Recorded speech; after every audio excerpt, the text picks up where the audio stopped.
It begins not with a bang, but with a child's game. In a quiet English garden, a man kneels by a tub of water, skipping marbles across its surface. This simple act, this seemingly mad obsession, would give birth to a weapon so revolutionary, so utterly bizarre, that it would change the course of the Second World War. On the night of May 16, 1943, 19 Lancaster bombers flew into the black heart of Nazi Germany. Their mission was deemed suicidal. Their targets were thought to be indestructible.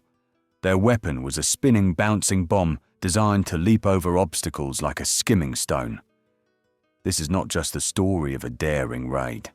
This is the story of how British genius, when cornered, becomes the most devastating force on Earth. And by the end of this video, you will understand how one man's absurd idea, wielded by a handful of impossibly brave pilots, broke the industrial might of the Third Reich. The year is 1942. The war hangs in the balance.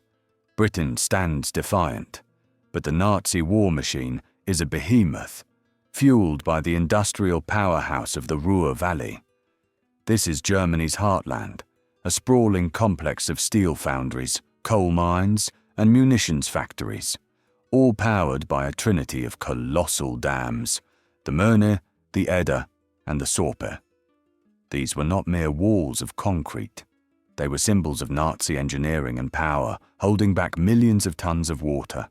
Destroy them, and you don't just cut the power, you unleash a biblical flood, a tsunami of destruction that could cripple German production for months. The problem was, they were considered invulnerable. The Möhne and Eder dams were massive gravity structures, too thick for any conventional bomb to breach.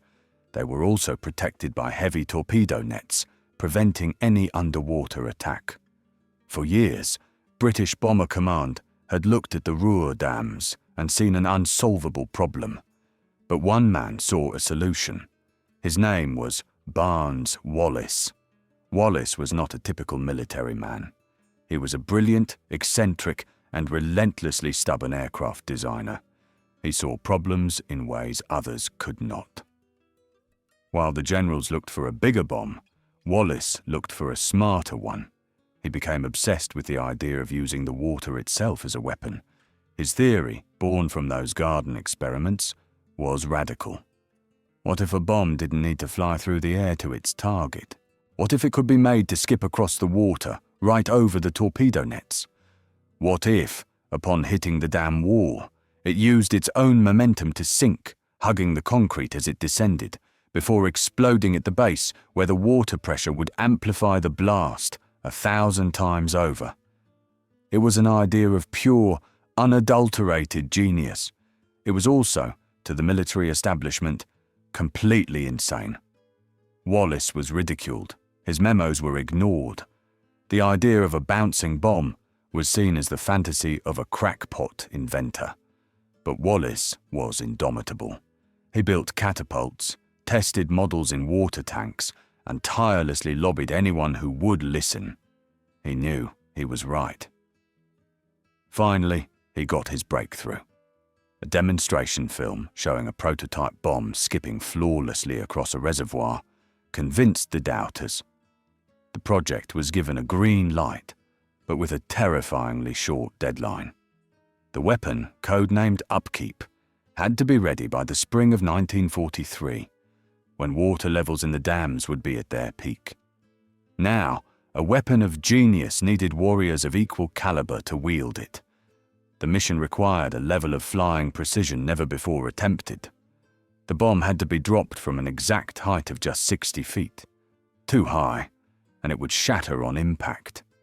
Too low, and it would be swallowed by the water. The bomber had to be flying at a precise speed of 232 miles per hour. And, most critically, the bomb had to be given a powerful backspin as it was released, to ensure it hugged the dam wall as it sank. To achieve this, a special squadron was needed, a unit of the best of the best. And so, just 2 months before the raid, 617 Squadron was born. They were an elite unit, handpicked from the finest crews in Bomber Command. They were masters of low-level flying, men who could handle the immense power of the four-engined Lancaster bomber as if it were an extension of their own bodies. Their leader was a man who was already a legend at just 24 years old. Wing Commander Guy Gibson. Gibson was a veteran of over 170 missions, a brilliant pilot, and a natural leader who commanded the absolute loyalty of his men. He and his crews were sent to a secluded airfield in Lincolnshire and began a brutal, relentless training regime. They practiced low-level flying over reservoirs, day and night, pushing their aircraft and themselves to the absolute limit. They had no idea what their target was. The mission was a secret of the highest level. All they knew was that they had to master the art of flying a 70,000-pound bomber just 60 feet above the water, in the dark. To solve the altitude problem, they developed a brilliantly simple solution. 2 spotlights were angled on the aircraft, one under the nose and one under the fuselage, so that their beams would converge into a single figure 8 on the surface of the water when the plane was at the perfect height. The tension mounted. The men knew they were being prepared for something extraordinary, something that would likely be a one-way trip. On the 16th of May, 1943, they were finally told. In a locked briefing room, Guy Gibson pulled back a curtain to reveal a model of the Murner Dam. A wave of shock, then grim understanding, spread through the room. They were going to attack the heart of the Reich. They were the Dambusters. As night fell, the roar of 76 Merlin engines shattered the calm of the English countryside. The first wave of 9 Lancasters, led by Gibson himself, lifted into the air. They flew in near total darkness, navigating by moonlight, crossing the enemy coast at a terrifyingly low altitude to slip under German radar. The journey was a battle in itself. The massive bombers weaved through forests and valleys, their wingtips almost brushing the treetops. But the German defences were not blind. Searchlights sliced through the night, and curtains of anti-aircraft fire, the deadly flak, erupted around them. Soon after crossing the coast, the first Lancaster was shot down, a fireball consuming it and its crew. Then another was hit, its wings sheared off by high-tension power lines it never saw. The losses were mounting before they had even reached the target. Finally, Gibson saw it. A vast, shimmering expanse of water held back by a colossal stone wall. The Murner Dam. It was more heavily defended than they could have ever imagined. Tracer rounds from anti-aircraft guns crisscrossed the sky, creating a lethal web of fire. Gibson went in first. He descended to 60 feet, his spotlights merging on the black water. The flak was deafening, hammering against the fuselage. He held his course, steady and true, and released the bomb. The crew watched, breathless, as the spinning cylinder hit the water, skipping perfectly across the surface before striking the dam and sinking. Seconds later, a gigantic plume of water erupted, but the dam held. It was not enough. Gibson knew what he had to do. He would not order his men to fly into a storm of fire that he would not face himself. On his next run, he flew alongside the attacking bomber, deliberately drawing the enemy's fire, giving his comrades a clearer shot. One by one, they attacked. One bomber was hit and exploded in a brilliant flash. Still, the dam held. They were running out of bombs, and they were running out of time. The 5th bomber went in. It held its course through the inferno, released its bomb, and then a miracle. A deep guttural groan echoed across the valley.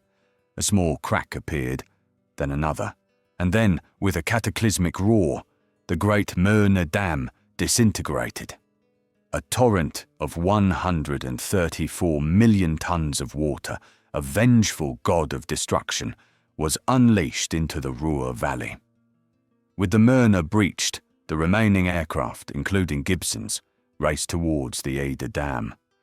This target was undefended by flak, but nestled deep within a winding valley, making the approach a nightmare of piloting skill. Again, the Lancasters had to make multiple runs in the treacherous terrain. Finally, after several agonizing attempts, the Eder too was broken. A second devastating flood wave surged through the German heartland. The cost was immense. Of the 19 aircraft that set out, 8 did not return. 53 brave airmen made the ultimate sacrifice, but they had achieved the impossible. In the cold light of day, the world saw what they had done. The floods had caused chaos.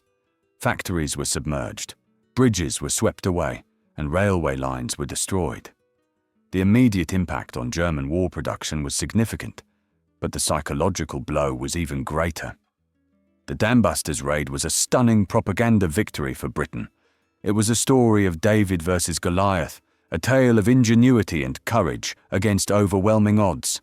It sent a clear message to the enemy.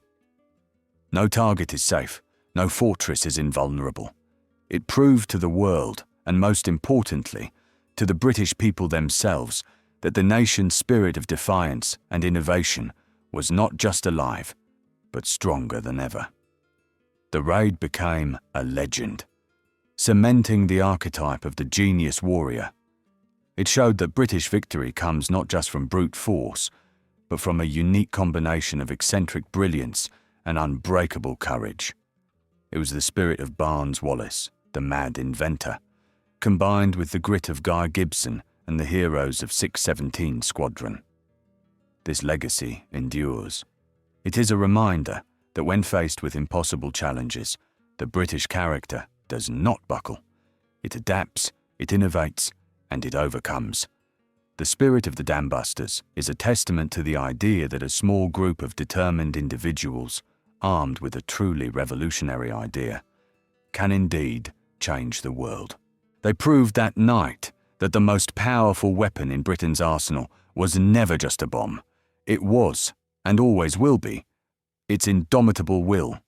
If you were inspired by this story of British genius and courage, make sure to hit that like button, subscribe to our channel, and ring the notification bell for more tales of Britain's greatest heroes. But what do you think? What was the most audacious military raid in all of history? Let us know in the comments below.